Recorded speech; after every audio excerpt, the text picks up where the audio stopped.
Do you believe there is a double standard when it comes to terrorism, when it happens in like countries like India versus the West? Do you think Western countries see it differently, terrorism happening on their shores versus when it happens abroad? Thank you. Well, look, I would say that even today, the central factor in the relationship between India and the United States is India and the United States. It is our complementarity in many ways. It is the benefits that we get from closer relationship that is actually driving it. It is not, big relationships are not forged in terms of third countries and where they fit. So the comment I made to you earlier, I would say applies even today.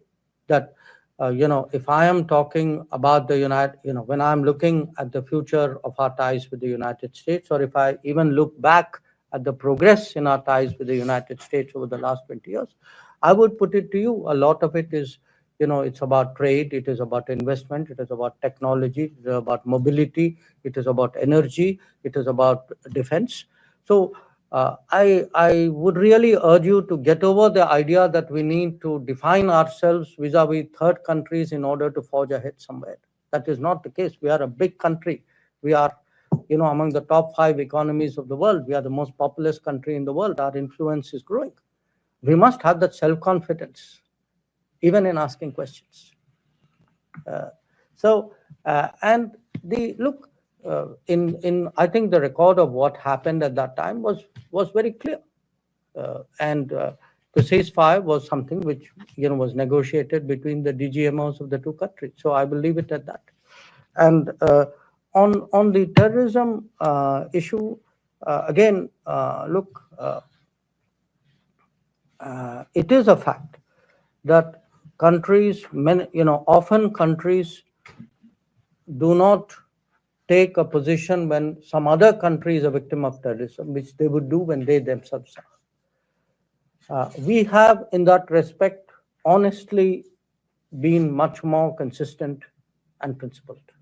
That we have, when terrorist incidents, attacks happen elsewhere, outside India, we have largely followed the same position that we have taken when they have happened in India.